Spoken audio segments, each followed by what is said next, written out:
a case that I'm struggling to get through it. I've learned that if you have too many pieces of equipment running at one time, your evidence review is going to take forever. Oh my gosh, and just look at all the cameras I have. Right? Plus we have the Defenders, which run in hotspots all the time. Those are the portable ones, Mm-hmm. and then you have all the voice recorders, and it is quite a task. And I have so many memory cards and flash drives and external hard drives with just files upon files upon files. Yeah. I tell you, I can't even imagine trying to go through all of that. And I just, I just can't because, We cherry pick a lot. We cherry pick a lot because we remember times that certain big things happen. But I've probably got, I can't even tell you, probably so much crazy evidence on this I'm building, sure. and we haven't been able to touch all the footage. Well, there's a lot. And Brenda said, yep, tell them she said hello. She has nothing else on where she is except this program. So, Brenda, I will send you the archive of our first show so that Do you you can hear do that you hear first that, show. ghosties? Ghosties, Brenda says hello. Yeah. So, and I just think that's fun because they're going to probably be saying it right back. I'm not seeing Oh, anything on your monitor, so yeah, I mean, I'm sure probably somebody's listening to what I'm doing here. oh yeah. Well, if you're in the building, they're listening to you, Oh, yeah. so they love you. You know, I can't believe our time is just about up. Tell people how that they can find you.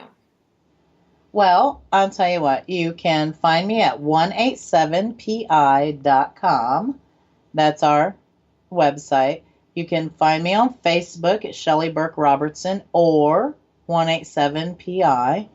You can find me on YouTube, Shelly Burk Robertson or 187pi. Both of them will pull me up. Also, if you want to see what these escape games are all about, there's jailbreakcode9.com. And soon, very soon, I don't know how soon, but we will have a website up for Ghost Talk, the radio show. Mhm. So, Which is fantastic, and it's such good information. I love that.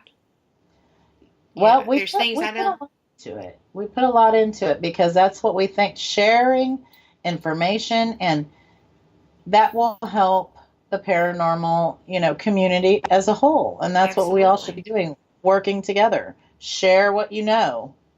And don't hide it. I mean, we're all working for the same goal. Absolutely. That's my take on it. Well, that being said, we are going to go to our top of the hour break. This will be about 5 minutes, and I will join you back with my guest, LaDarrius Young. Y'all are going to love him. He is fantastic. So we will catch you in about 5. Thank you again, Shelley, for being here. Oh, thanks for having me. It was awesome.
You are listening to WBHM Digital Broadcasting, the best in paranormal talk, only on Paranormal Experience Radio. Broadcasting live out of Birmingham, Alabama. You know, I just absolutely love that stinger. That is Vincent Robertson, who has done such a great job. I am going to be bringing LaDarrius Young in on the show. We have been trying to test our Skype, and, you know, we had a little trouble adding the second caller in. So, LaDarrius, are you there? Yeah, I'm here. Well, we've got you. I see you showing up. I'm so glad. You know what? Woo! This has been a learning curve from the get-go since I started this network, and I'm so excited when things go right. I am so excited to welcome you to Fate Radio. This is my new show. I'm so honored to be the voice of Fate magazine, and I'm so honored to have you on with me. Thank you. Thank you for having me here, and then it's actually working this time. Right. You know, I am. But that really... last time wasn't like a real thing anyway. I was just on there to promote something. Yeah. So... Well, it was a good thing, though. Yeah, I mean, it works. But, you know, that's what you actually do. You promote people's events and people, and you do it quite well. It's a whole different side of you because I'm used to the paranormal LaDarrius, right? Yeah. And it's so neat because you are such a powerful force in your industry. Oh, stop it. You're making me blush. Please. What else? You're not bashful. But, you know, you do a good job, and it's neat to get to see you in that environment, and you actually bring the paranormal into these cons that wouldn't normally be as open to them. Yeah, I mean, that was something that I felt like we should have capitalized on, and that's why I was like, I'm going to do it. Because the conventions that I go to aren't paranormal conventions. Honestly, I've never even been to one. So I was like, well, let's bring a little bit of that here and see how it goes. And if it goes well, we'll continue on doing it.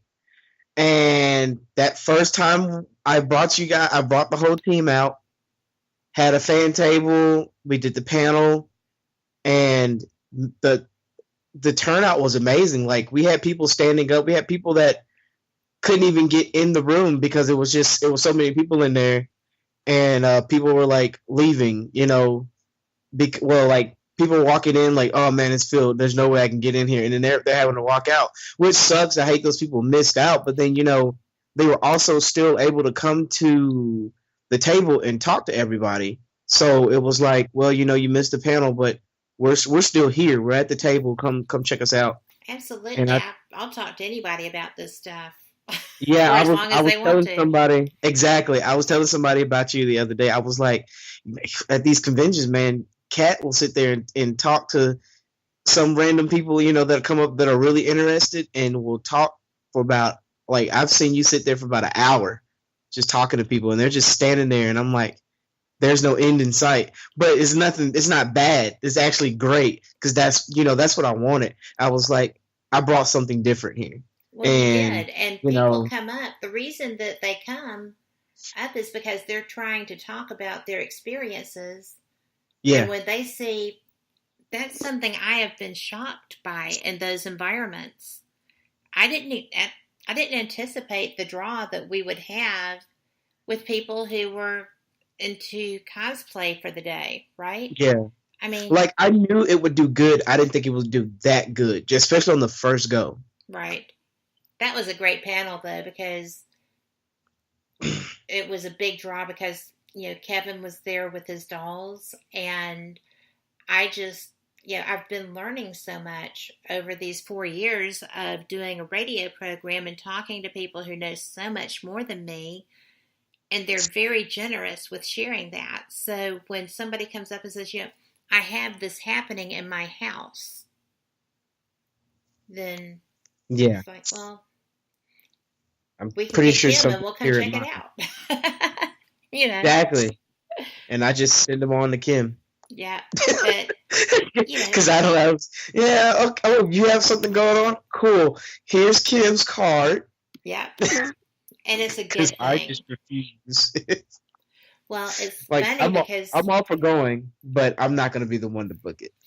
Well, it's just odd because you get people who have a serious experience, and like I said, you're not expecting that at a Comic-Con. Yeah. And they find an outlet. And I spend as much time listening as I do talking. So that's kind of fun. And then, they're like, well, what can I do? And it's like, bless it. Don't use just sage. Get frankincense and myrrh too if you feel like it's scary. Just basic stuff. And that's because of you that those people get help. But I love the cosplay. Oh my God. I ever since I got into doing the whole, like, I don't necessarily cosplay. I mean, I've done it. I can't remember. I think I've done it once or twice. Well, you're there working. Yeah, but yeah, exactly. I'm usually there just mostly working it, so I don't exactly cosplay per se. But I mean, I will eventually get a little bit more into it. But